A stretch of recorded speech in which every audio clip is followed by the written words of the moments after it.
지난주에 우리는 예수님의 두 번째 유월절 같이 나누었습니다. 그래서 사복음서를 오고 가면서 예수님의 행적을 같이 시간 순서별로 지금 같이 나누고 있는데요. 두 번째 유월절에 예수님 올라가셔서 베데스다 연못가에서 38년 된 병자를 낫게 하셨습니다. 그 사건을 통하여서 안식일이란 무엇인가, 그리고 참된 안식이 무엇인가에 대해서 예수님께 말씀하시게 되어지죠. 바로 안식일은 예수님의 안식일이고요. 참된 안식은 예수님 안에 들어가는 것이 참된 안식이고, 그 참된 안식 가운데 들어가는 것 가운데 하나가 우리가 주일날 앞에 예배할 때 하늘문이 열려서 우리 예배가 하나님 앞에 상달되어지고, 하나님 그 예배의 응답을 우리 가운데 기쁨과 감격을 주면서 하늘의 평화와 안식이 우리의 전 삶의 영역을 이제 통치하게 되어집니다. 그것이 바로 우리가 안식 가운데 들어가는 것이다 라고 말씀을 드렸습니다. 이 안식일 논쟁으로 말미암아 유대인들이 예수님을 죽여야 되겠다라고 생각하게 되어진 것이지요. 신성 모독죄다 생각한 것입니다. 아버지께서 이제까지 일하시니 나도 일한다 그러면서 하나님이 일하시는데 내가 바로 하나님이다 라고 말했기 때문에 유대인들이 예수를 죽여야 되겠다라고 생각하기 때문에 첫 번째 유월절 때는 예수님께서 예루살렘에 많은 사역들을 하셨습니다. 그런데 두 번째 유월절 때는 올라오셔서 38년 된 병자 고치시고 유월절 절기 마치시고 바로 갈릴리로 다시 내려가시게 되어져요.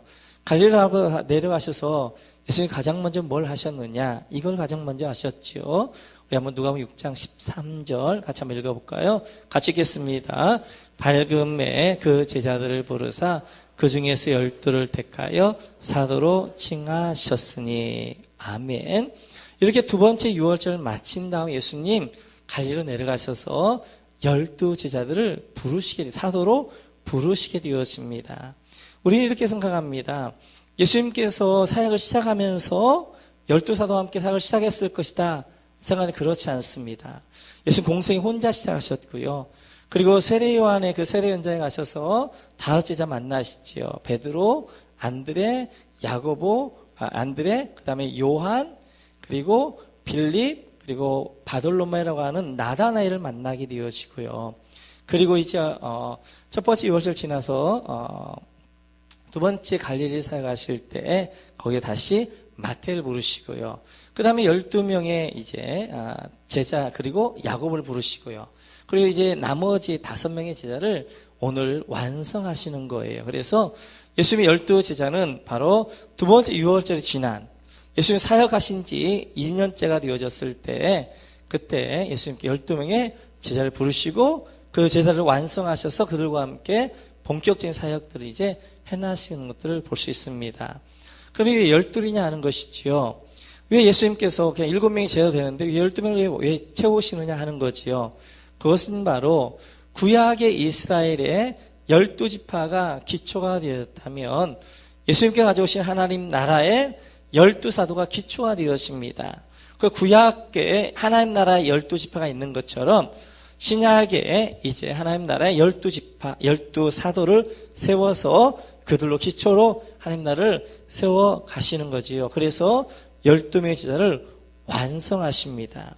오늘 이 12명의 제자들을 보게 되어지면 누가가 소개할 때 3명은 참 특이하게 소개를 하는 것들을 볼 수 있어요. 다른 제자들은 그냥 이름만 또 누구의 아들이었다 이것만 나오는데 세 제자에 대해서는 설명을 하고 있습니다. 오늘은 이 세 제자 설명하는 제자를 통하여서 제자 공동체란 무엇인가, 그리고 교회 공동체, 우리 목장 공동체가 어떤 공동체가 되어질 것인가에 대해서 같이 한번 나눌 것입니다. 우리 한번 14절 같이 한번 읽어볼까요? 14 같이 읽죠. 시작. 곧 베드로라고도 이름을 주신 시몬과 그의 동생 안드레와 야고보와 요한과 빌립과 바돌로메와. 아멘. 베드로라고도 이름을 주신 시몬. 베드로를 설명할 때, 시몬을 설명할 때 그 앞에 설명하고 있습니다. 베드로라고도 이름을 주신 시몬이다 라고 설명하고 첫 번째 사람이고요. 15절 같이 한번 볼까요? 아주 시작. 마테와 도마와 알페의 아들 야고보와 셀롯이라는 시몬. 여기도 보니까 두 번째로 설명하고 있는 인물이 바로 시몬인데 그 시몬이 누구예요? 셀롯이라는 시몬이라고 설명하고 있습니다. 16절 같이 한번 읽어볼까요? 16절 같이 죠. 시작. 야고보의 아들 유다와 예수를 파는 자 될 가롯 유다. 16절도 한 명을 설명하고 있죠. 가룟유다를 설명하고 어떻게 설명하고 있어요? 예수를 파는 자 될 가롯 유다라고 설명하고 있습니다. 이 세 명의 설명하는 제자들 중심으로 그러면 제자 공동체를 하나님 예수님께서 원하셨던 게 무엇인가? 그리고 교회 공동체, 목장 공동체가 뭘 해야 될 것인가? 정말 주님이 원하신 공동체 어떤 공동체인가에 대해서 같이 한번 나눠보도록 그렇게 하겠습니다. 먼저 14절입니다. 같이 하시겠습니다. 시작. 곧 베드로라고도 이름을 주신 시몬과 그의 동생 안드레와 야고보와 요한과 빌립과 바돌로메와 아멘. 베드로라고도 이름을 주신 시몬. 베드로의 원래 이름은 시몬이었습니다. 그런데 이 시몬이라는 이름을 예수님께서 베드로다라고 이제 이름을 주셨습니다. 우리 요한복음 1장 42절 같이 한번 볼까요? 같이 죠. 시작. 데리고 예수께로 오니 예수께서 보시고 이르시되 네가 요한의 아들 시몬이니 장차 게바라 하리라 하시니라. 게바는 번역하면 베드로라. 아멘. 그 형제 안드레가 시몬을 데리고 예수님 앞에 왔습니다. 그래서 예수님께서 그 시몬을 보고 이렇게 말씀하시는 거예요. 요한의 아들 시몬이니 이제 앞으로는 게바라 할 것이다. 너를 베드로라 할 것이다. 너를 반석이라 할 것이다. 라고 주님이 말씀하셨어요. 우리 요한복음 살펴봤던 것처럼 이 시몬이란 뜻은 듣는 자, 듣는다 이런 뜻이 되어집니다. 근데 게바 베드로는 반석이란 뜻이에요. 이제 이 베드로 시몬에게 네가 지금까지 듣는 자였는데 듣는 자로 그치지 말고 이제는 반석이 되어져라. 반석에 세운 신앙이 되어져라. 라고 해서 이 시몬을 베드로라 이름을 짓게 되어집니다. 그러면 이 시몬이 어떻게 하면 베드로가 되어줄 수 있느냐 하는 것이지요. 우리 한번 마태복음을 같이 한번 보겠습니다. 마태복음 16장입니다. 같이 읽죠. 시작. 이르시되 너희는 나를 누구라 하느냐? 시몬 베드로가 대답하여 이르되 주는 그리스도시요 살아계신 하나님의 아들이시니이다. 예수께서 대답하여 이르시되 바요나 시몬아 내가 복이 있도다. 이를 내게 알게 한 이는 혈육이 아니요 하늘에 계신 내 아버지시니라. 또 내가 네게 이르노니 너는 베드로라. 내가 이 반석 위에 내 교회를 세우리니 음부의 권세가 이기지 못하리라. 아멘. 예수님께 가이사랴 빌립보에서 제가 묻습니다. 너희는 나를 누구라 하느냐? 라고 물었더니 베드로가 대답하게 되어지길 주는 그리스도시요 살아계신 하나님의 아들이십니다. 라고 고백하게 되었어요. 바로 예수님 당신은 나의 주님이십니다. 뿐만 아니라 하나님이십니다. 라고 고백하는 것입니다. 그 고백을 향해서 예수님이 칭찬하시지요. 칭찬하시면서 바요나 시몬아 내가 복이 있다. 17절에 보게 되어지면 칭찬하십니다. 그러면서 이렇게 말씀하셔요. 18절에 보게 되어지면 이제 내 위에 너는 베드로가 될 것이다. 그리고 이 반석 위에 너의 이 고백 위에 내 교회를 세울 것이다. 이 교회는 음부의 권세가 이기지 못할 것이다. 라고 말씀하게 되었습니다. 시몬이 베드로가 언제 되어지느냐? 예수 그리스도를 나의 주님이라 고백할 때, 주님 예수 그리스도 나의 주님입니다. 나의 하나님입니다. 고백할 때 그 고백 위에 이 시몬은 듣는 자에서 그 고백을 통하여 베드로 반석이 되어지는 것입니다. 이렇듯이 시몬이었던 이 듣는 자였던 이 시몬이 바로 게바 반석 베드로가 되어진 이유는 고백 때문에 그랬어요. 그래서 첫 번째 제자 공동체는 고백 공동체입니다. 할렐루야! 할렐루야! 예수님의 제자 공동체는 고백 공동체예요. 초대교회 때부터 우리 기독교 신앙의 가장 중심 가운데 하나는 고백이었습니다. 고백. 그래서 우리 모두는 이제 예수를 나의 주님이라고 고백하는 입으로 시인하게 되어지는 거예요. 그래서 바울 사도도 로마 10장을 보면 10절에 보면 이렇게 말씀하게 되어집니다.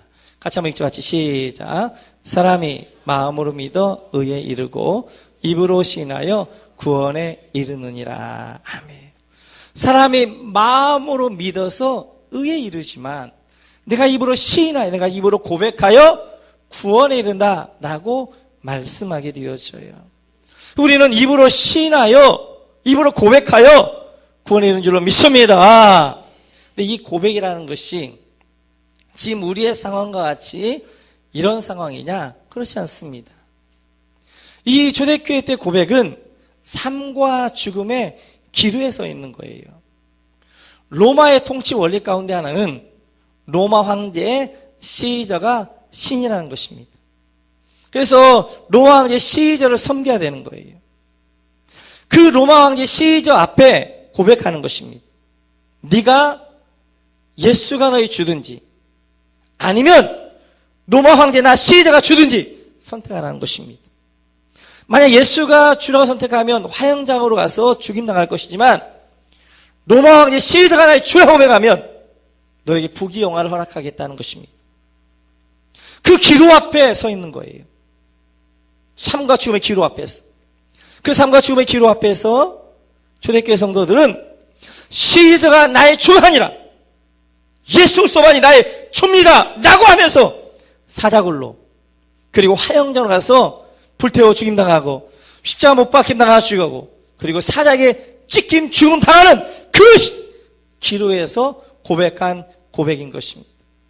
그래서 우리 기독교의 고백은 입술의 고백이 아니라 삶의 고백인 거예요. 입술 고백을 하지만 사실 그것이 내 전 삶의 영역 가운데 하는 고백이 바로 이 고백이 되어지는 것입니다. 그래서 우리는 예수를 고백할 때마다 예수는 나의 주님입니다 고백할 때 그 고백은 입술의 고백이 아니라 내 삶의 전 영역의 고백이 되어져야 돼요. 내 삶이, 내 시간이, 내 물질이, 내 자녀가, 내 달란트가, 내 재능이, 나의 가지고 있는 모든 것이 하나님이, 예수님이 주님입니다 라고 그 주님 앞에서 사용되어지는 그러한 삶의 고백이 되어질 때 그것이 진정한 고백이 되어지는 것입니다. 그래서 우리는 사도시대부터 가지고 있는 고백 가운데 하나가 사도신경이라는 고백입니다. 이 사도신경은 바로 사도시대부터 우리가 가지고 있었던 전통의 고백이 되어지는데 우리 기독교는 많은 고백들을 가지고 있어요. 사도신경, 주기도문 뿐만 아니라 웨스트민스터 신앙 고백서, 정말 우리가 개신교로 천주교에 나오면서 이 개신교 안에서 이 고백서를 만들었어요. 그래서 이 고백들을 우리 계속 하게 되어지는 거예요. 그래서 우리가 사도신경을 고백할 때마다 입술로만 고백하는 것이 아니라 전능하사 천지를 만드신 하나님을 내가 믿사오며, 그냥 내 입술로만 고백이 아니라 정말 내 삶이 전능으로 고백하는 거예요. 나의 하나님은 전능하신 하나님이십니다. 나의 하나님은 천지를 창조하신 창조주이십니다. 그 고백 가운데 내 전 삶의 영역을 다해서 고백하는 것입니다.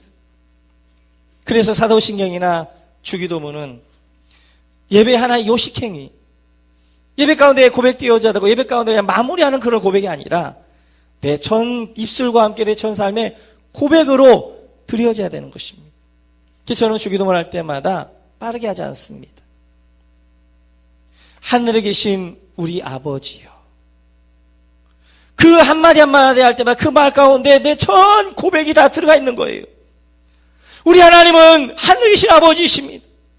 그 이름이 거룩히 여김을 받으시오며 하나님의 이름만 거룩히 받기를 원합니다. 그 고백 가운데 우리가 하게 되어지는 거예요.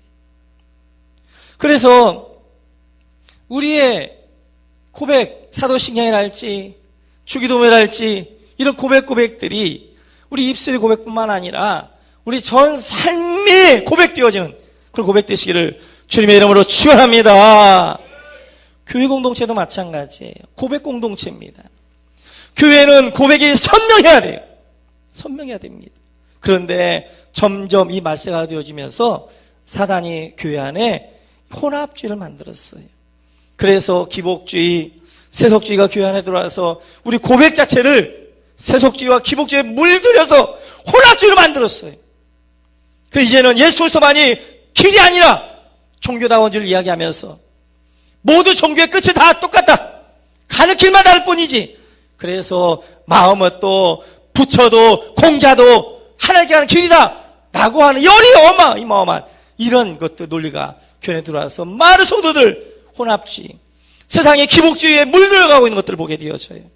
그럴 때일수록 우리 요한복음 14장 6절, 내가 곧 길이요 진리요 생명이니 나로 말미암지 아버지께 올 자가 없다 말씀하신 하나님 예수의 말씀, 바로 예수님만이 유일한 길을 믿습니다. 예수님만이 진리요 생명을 믿습니다. 그 진리, 그 선명 고백을 분명하게 붙잡고 있어야 되는 것입니다. 그래서 우리 목원 공동체는 하나님 앞에 온전한 고백하는 고백 공동체, 선명한 고백을 가지고 있고, 이 마지막 시대가 되어지면 사단의 어마어마한 이제 물결들이 이 가운데 올 터인데, 그럼에도 불구하고 남은 자 남아서 예수 그리스도만이 나의 주님이라고 고백할 수 있는 그런 고백 공동체가 될 줄로 믿습니다. 그런 고백 공동체가 되어져야 돼요. 우리 목장도 마찬가지입니다. 우리가 왜 목장하느냐? 목장이 이런 거예요. 우리가 오늘 이 시간 설교만 듣고 가게 되어지면 신문 되어지는 것입니다. 듣는 자만 되어지는 것입니다. 그런데 목장에 가서 우리가 고백할 때, 나눔할 때 우리가 고백하게 되어지는 거예요. 그때 우리 그 고백 위에 반석, 베드로 개바가 되어지는 것입니다. 그래서 이제는 주일날 들었던 말씀을 듣기만 하는 것이 아니라 각 목장에 가서 말씀같이 나누는 거예요. 하나님께서 나에게 이런 은혜를 주셨고 내가 이렇게 살기를 원합니다. 고백할 때 우리는 반석과 같은 그 반석 위에 세워지는 신앙이 되어지는 것입니다. 우리 삶도 마찬가지예요. 우리 삶에 그냥 살아왔던 시간들이지만 그러나 그 목장을 통하여서 하나님이 나를 이렇게 인도해 주셨습니다 고백할 때 그 시간들이 헛되지 않고 그 시간들이 하나님의 인도함이었다 라고 우리가 고백하게 될 때 그 고백을 통하여 한 영광만 좀 믿습니다. 그 고백이 나를 더 반석 위에 세우는 신앙이 되어지는 거예요. 이렇듯이 예수님이 세웠던 제자 공동체, 교회 공동체, 목장 공동체는 고백 공동체가 될 줄 믿습니다. 선명한 고백이 있어야 돼요. 고백이 선명해야 신앙이 선명하고 흔들리지 않는 것들을 볼 수 있습니다. 두 번째로 이렇게 설명하죠. 15절 같이 한번 읽어볼까요? 같이죠. 시작. 마태와 도마와 알페의 아들 야고보와 셀롯이라는 시몬과. 두 번째 설명한 인물이 셀롯이라는 시몬입니다. 이 셀롯이라는 말은 그 당시에 예수님 당시에 한 종교 분파였어요. 셀롯당, 열심당원을 이야기합니다. 이들은 폭력을 정당화시키면서 폭력으로 시오니즘 하나님 나라를 회복해야 된다라고 했던 사람들이에요. 이 사람들은 누굴 근거로 하고 있느냐? 비느하스를 근거로 하고 있습니다. 그 뿌리를 비느하스에 두고 있는데요. 우리 한번 민수기서 한번 보시죠. 민수기서 같이 있죠. 시작.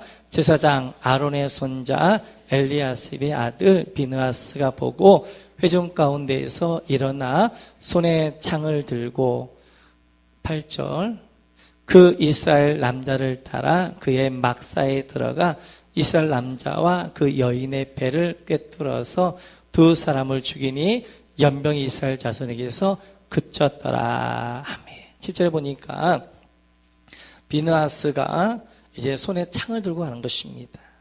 지금 이스라엘 백성은 바알 부올 이제 모압 형제에 있게 되어지는 거예요. 그런데 모압 신에게 이제 경배하고 제사하고 이제 그들이 종교의 클라이막스 마지막으로 어떻게 하는 거예요?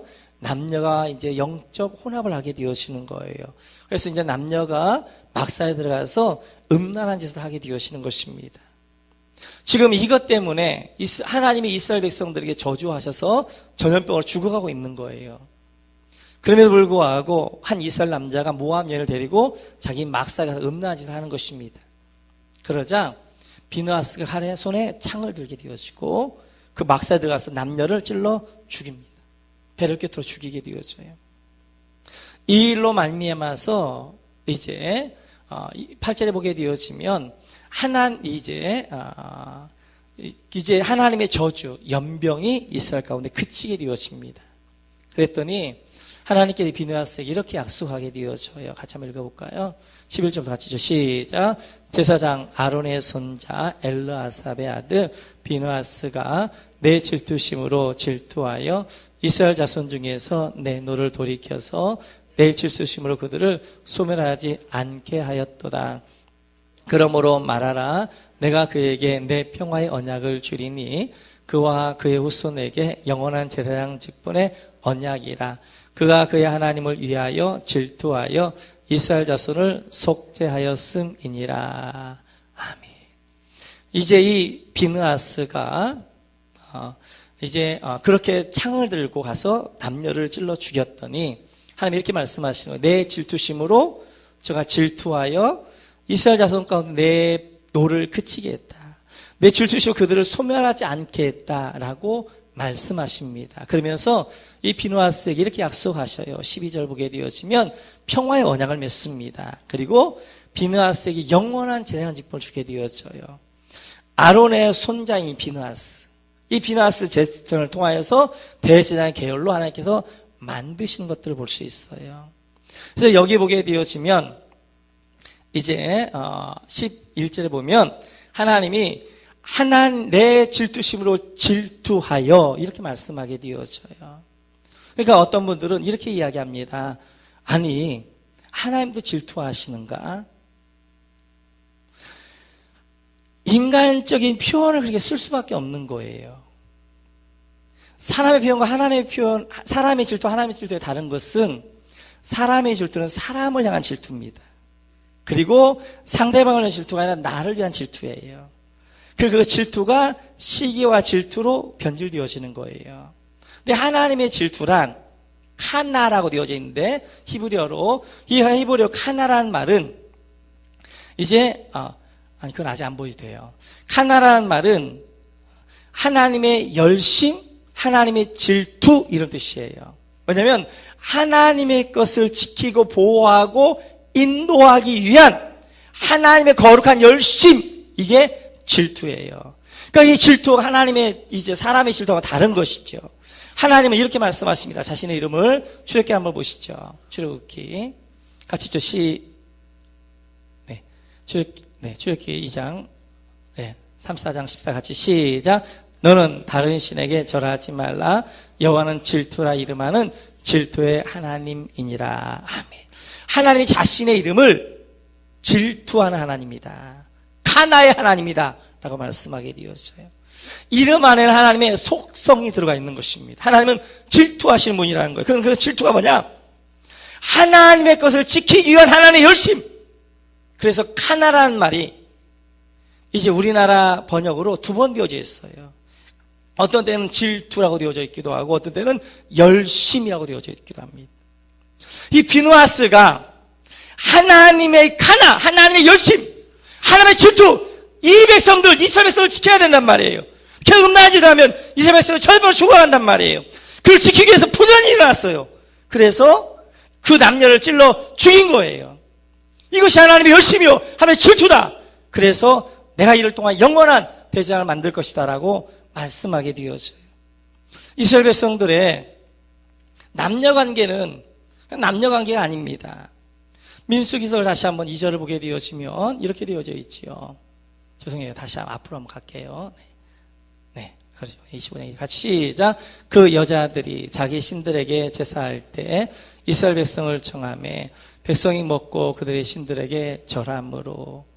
이스라엘 백성들이 모압 여인들을 따라가서 거기서 이제 제사하게 되어지고 그리고 모압 신에게 절을 하게 되어집니다. 절한 다음에 이 예배 제사의 가장 클라이막스는 뭐냐면 남녀가 영적으로 혼합하는 거예요. 그래서 이제 남녀가 음란한 짓을 하는 것입니다. 그래서 이방 종교들은 다 남신과 여신이 있는 거예요. 바알과 아세라가 있는 거예요. 바알은 남신이요, 아세라는 여신입니다. 그래서 종교를 통해서 막 흥분을 시키는 거예요. 막 고조를 시키는 거예요. 그리고 마지막 단계에 어떻게 하는 거예요? 이들이 남과 여가 혼합해서 영적 결합을 해서 진정한 종교를 완성하게 되어지는 거예요. 그러니까 지금 음란으로 간 것은 그냥 육신적인 음란이 아니라 종교행의 마지막 클래스 영적으로 그 남자가 이제 바알 신에게 모압 신에게 바쳐진 행위예요. 그들 향하여 누가 들었느냐? 비느하스 칼을 들어서 창을 들어서 그들을 찔럼으로 말미암아 온 이스라엘을 보호해 주는 거예요. 그래서 너가 비느하스가 나의 질투, 나의 카나, 나의 열심으로 이들을 죽임으로 말미암아 내 백성을 보호했다. 그래서 그들에게 평화의 언약을 맺겠다라고 말씀하고 있는 것입니다. 이 카나라는 말이 또 여기도 써있게 되어져요. 열왕기상 19장을 보시죠. 같이 읽죠. 시작. 그가 대답하되 내가 만군의 하나님 여호와께 열심히 유별하오니 이는 이스라엘 자손이 주의 언약을 버리고 주의 제단을 헐며 칼로 주의 선자들을 죽였사오. 오직 나만 남았거늘 그들이 내 생명을 빼앗으려 하나이다. 아멘. 여기서도 엘리야가 뭐라고 말하냐? 내가 만군의 하나님 여호와께 열심히 유별하오니. 이 열심이란 말이 히브리어로 카나라는 말입니다. 카나. 이 카나라는 말은 하나님, 내가 하나님의 열심, 하나님의 질투를 가지고 내 갈멜산 이렇게 했습니다. 그래서 18장에 보면 갈멜산에 대한 이야기가 있어요. 갈멜산에서 엘리야가 하나님의 열심을 가지고 어떻게 했어요? 850명이 바알산에 아세라 나와라. 갈멜산 누가 참신인자 우리가 한번 대결해보자. 그렇게 해서 자기 이스라엘 백성들 보호하기 위하여서 하나님의 질투심과 하나님의 열심을 가지고 갈멜산에서 바알과 아세라 선지자 850명과 대결을 했던 것입니다. 그리고 거기서 이제 엘리야가 승리하게 되어지고 기도시니까 이 850을 다 죽였던 거예요. 오늘 엘리야가 얘기할 때 내 안에 하나님의 열심, 하나님의 카나, 하나님의 질투를 가지고 내가 이제 갈멜산에 싸웠습니다 라고 이야기하는 것입니다.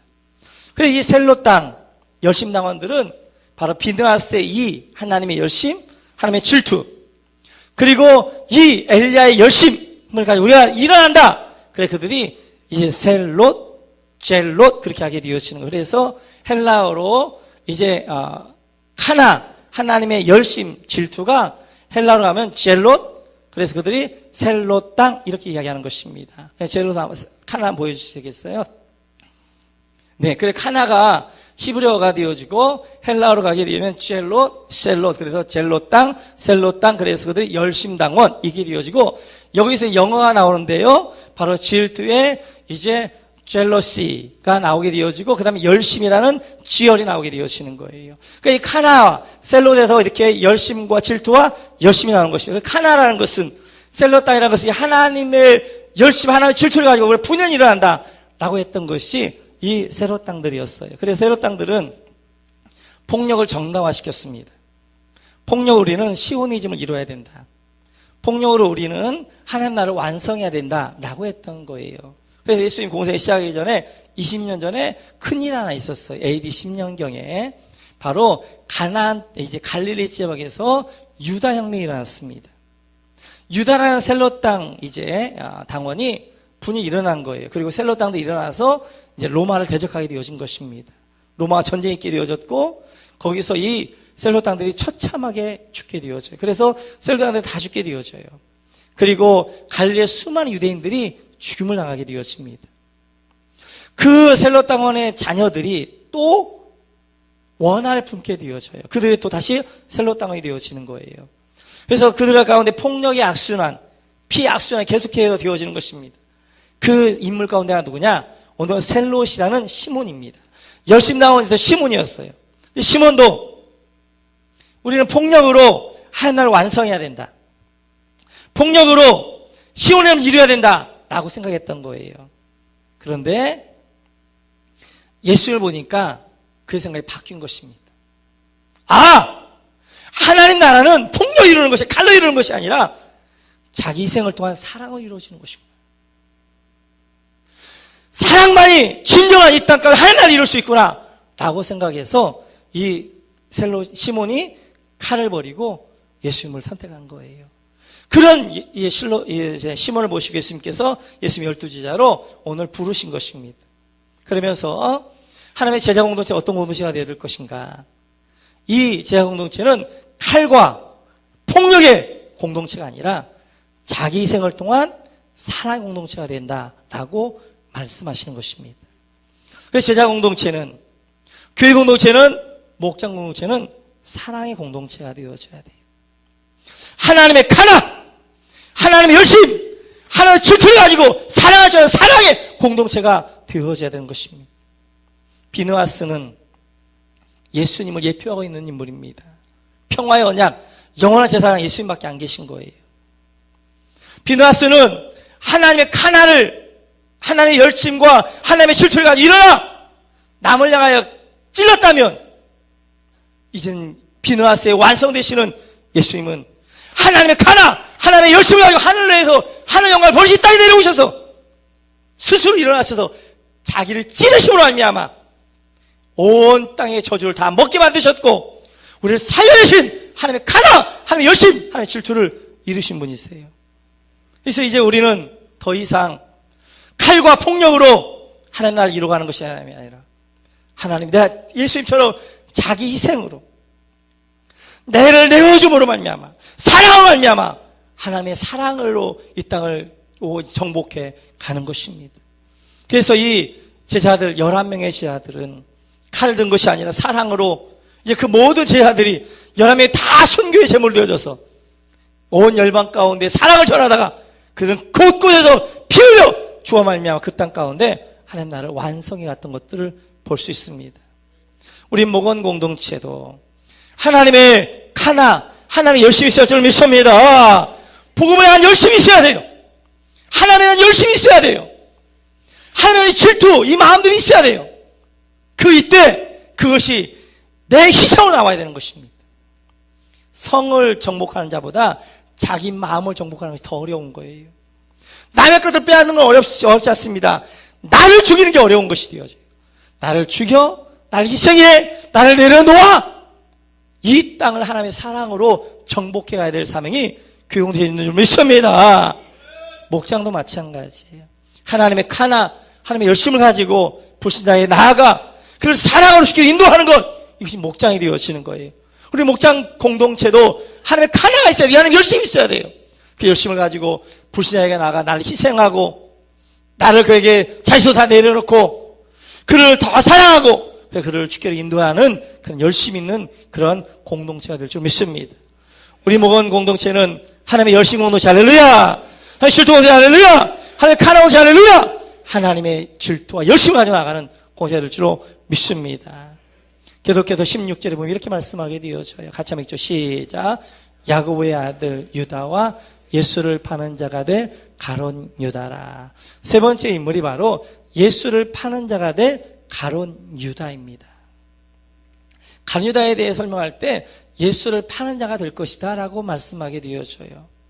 예수님께 12명의 제자를 부르실 때 가룟 유다가 예수님을 팔 것이라고 알았을까요? 몰랐을까요? 알았겠죠. 왜냐하면 나다나엘이 예수님께 올 때 예수님께서 말씀하시잖아요. 네가 무화과나무 아래 있을 때가 너를 보았다고 말씀하시거든요. 아마 예수님께서 오늘 이 제자를 이제 선택하실 때 밤이 새도록 기도하셨는데 누구 때문에 기도하셨는가? 가룟 유다 때문에 기도했을 거예요. 가룟을 12제자로 받아들여야 되는데 예수님도 육신을 입고 있기 때문에 진정성 있게 받아들여지지가 않는 거예요. 그러니까 12명을 받아들일 수 있어요. 그러나 그를 볼 때마다 어떤 마음이 들 거예요? 아이고 저놈 나를 팔 놈인데 늘 그런 시각을 가지고 볼 거 아니에요. 그럼 진정한 사랑하는 제자가 아니잖아요. 그 마음 하나님 가는 걸 받아들이되 베드로나 안드레나 야고보나 요한처럼 통일하게 사랑의 마음으로 저 가는 걸 받아들이게 해주세요. 그런 마음으로 예수님께서 자기를 내려놓고 자기를 죽이고 자기를 부인하는 기도, 그 기도가 밤새도 이어진 거예요. 그리고 이제는 길을 통해 자기가 죽음으로 말미암아 가룟 유다를 나를 팔 자가 아니라 내가 사랑해야 될 자로 예수께 받아들일 때가 되어지니까 아침에 내려오셔서 12명을 부르셨는데 그 12명 가운데 가룟 유다를 부르신 거예요. 이 가룟 유다를 통하여서 제자 공동체가 어떤 공동체가 되기를 하나님이 원하시느냐? 다양성과 포용성 있는 공동체가 되기를 원하시는 거예요. 제자들은 다양했어요. 직업도 다양했어요. 베드로 같은 어부들이 있는가 하면 마태와 같은 세리도 있었고요. 그리고 이제 셀롯 당원이었던 시몬과 같은 정치가도 있었어요. 출신도 다양했어요. 갈릴리 출신도 있는가 하면 유다도 출신도 있고요. 그리고 여러 가지 성모도 다양했습니다. 뿐만 아니라 정말 어울릴 것 같지 않은 두 명이 있게 되어지는 거예요. 한 명은 마태요, 또 한 명은 셀롯인 시몬이에요. 마태는 세리여서 그 당시에 이제 매국노였습니다. 그리고 세롯 땅은 그런 매국노들을 죽이는 역할을 세롯 땅이 했던 거예요.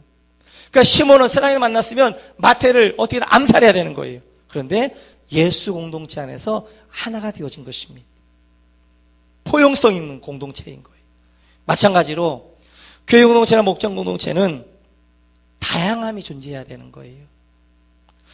학력도 다양하고 직업도 다양하고 성격도 다양하고 생긴 데도 다양하고 스타일도 다양하고 다양한 사람들이 포용성 있게 서로를 포용할 줄 아는 공동체, 그 공동체가 교회 공동체, 그 공동체가 목장 공동체가 되어지는 거예요.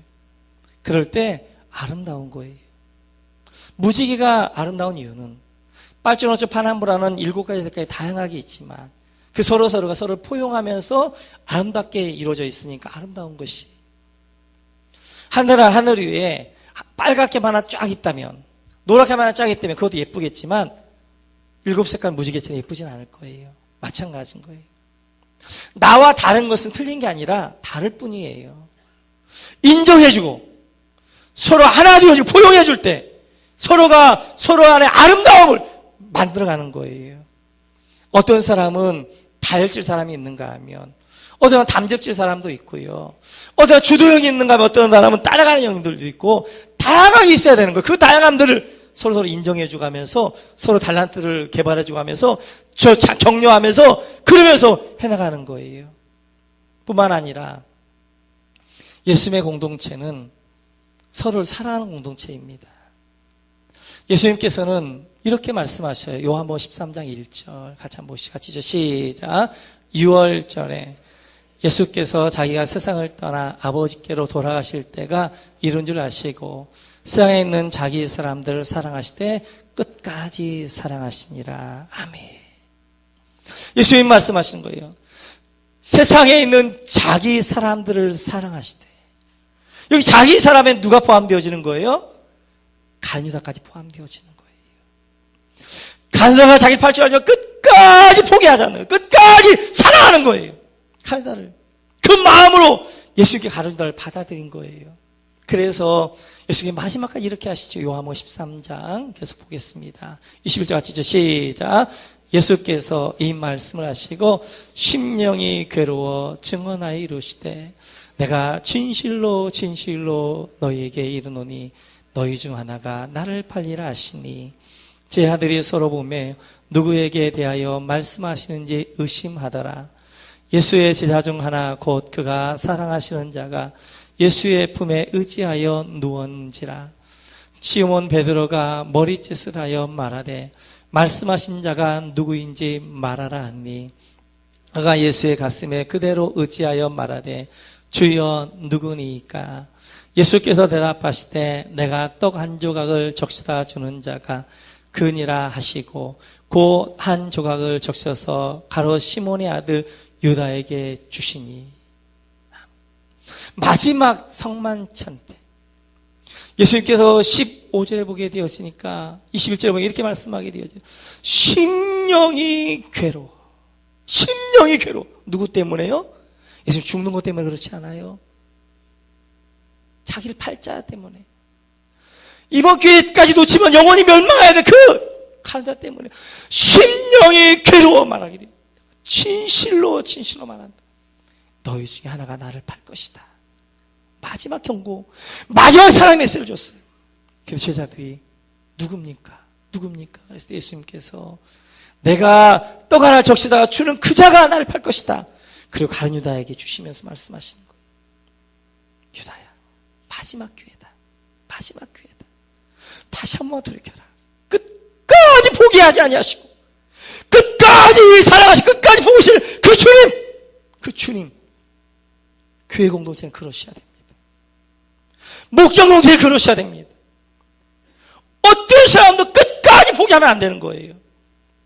예수님께서 자기가 팔자인 걸 알았던 간섭까지도 끝까지 포기하되 끝까지 사랑하시고 끝까지 기회를 주셨던 그 주님과 같이 교회는 어떠한 사람이라 할지라도 어떠한 형편에 있다 할지라도 우리는 해야 될 일을 끝까지 포기하면 안 되는 거예요. 목장도 마찬가지예요. 끝까지 포기하면 안 되는 그 영혼, 저 영혼은 안 되나 봐. 한 영혼도 없이 끝까지 기도하며 끝까지 사랑해야 되는 것이 바로 교회 공동체요 목장 공동체입니다. 그래서 우리 모두는 교회 공동체 안에서 포기할 영혼이 하나도 없어요. 지금은 안 따라오고 지금은 변화된 거 안 같지만 끝까지 살아오고 끝까지 참고 끝까지 인내할 때 우리가 해야 될 일들은 끝까지 사랑하는 일입니다. 끝까지 사랑하는 일. 그래서 우리 공동체는 절대로 교회 공동체나 목장 공동체는 누구 한 명도 포기해서는 끝까지 그 예수를 사랑가지고 나가야 될 줄로 믿습니다. 오늘 누가가 12명의 제자들을 쭉 나열하면서 3명은 설명을 하고 있어요. 왜 설명하고 있느냐? 예수님 세우신 제자 공동체는 이런 공동체가 된다 하는 것들을 설명해주고 있는 것입니다. 예수님의 제자 공동체, 교회의 첫째로 고백 공동체가 됩니다. 고백이 선명하셔야 됩니다. 예수 그리스도만이 주님이라고 분명하게 고백할 줄 아는 고백 공동체가 돼야 되고, 두 번째는 사랑의 공동체가 돼야 됩니다. 그래서 이제는 폭력과 힘으로 세상을 정복해 가는 것이 아니라 자기 희생함으로, 내가 죽어짐으로, 하나님 미랄이 되어짐으로 세상의 복음을 증거하는 사랑 공동체가 되어야 돼요. 세 번째는 다양성과 포용성 공동체가 됩니다. 다양한 사람도 있지만 그 다양한 사람을 서로 포용할 수 있는, 서로 인정할 줄 아는 그런 공동체, 그리고 끝까지 사랑할 줄 아는 공동체가 되셔야 됩니다. 우리 목원 공동체가, 우리 목장 공동체가 그런 공동체가 되시기를 주님의 이름으로 축원합니다. 같이 한번 우리 찬양하겠습니다. 예수로 나의 구주 삼고 우리가 고백하며 하나님 앞에 나가도록 하겠습니다. 예수로 나의 구주 삼고, 예수로 나의 구주 삼고 성령과 피로써 거듭나니 이 세상에서 내 영혼이 하늘의 영광. 다시 한번 고백하며 예수로 나의 구주 삼고 예수로 나의 구주 삼고 성령과 피로써 거듭나니 이 세상에서 내 영혼이 하늘의 영광. 이것이 나의 간증이요, 이것이 나의 간증이요, 이것이 나의 찬송일세. 나 사는 동안 끊임없이 우주를 찬송. 이것이 나의 간증이요, 이것이 나의 간증이요, 이것이 나의 찬송일세. 나 사는 동안 끊임없이 우주를 찬송하리로다. 같이 기도하겠습니다. 그렇습니다. 우리 예수님의 진짜 공동체가 고백 공동체요, 사랑 공동체요, 다양성과 포용성 공동체였던 것처럼 하나님, 우리 목원교회가, 우리 목장이 그러한 교회와 목장 되어지게 하옵소서. 오늘 주신 말씀 가운데 내 안에 부딪힌 말씀, 내 안에 진리로 말씀 붙잡고 한번 기도하면, 하나님 내 안에 사랑이 부족했다면, 끝까지 사랑하지 못했다, 하나님 끝까지 사랑하는 믿음을 주옵소서. 하나님 하나님, 그래서 아름다운 공동체, 정말 주님 원하시는 공동체, 우리 목양 공동체와 목장 공동체가 되게 하옵소서. 우리 주여 한번 안에 도구를 기도하며 기도하겠습니다. 주여 하나님 아버지가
성의 기름 받기 원하였으면 우리 머리에 손 감고 기도하겠습니다.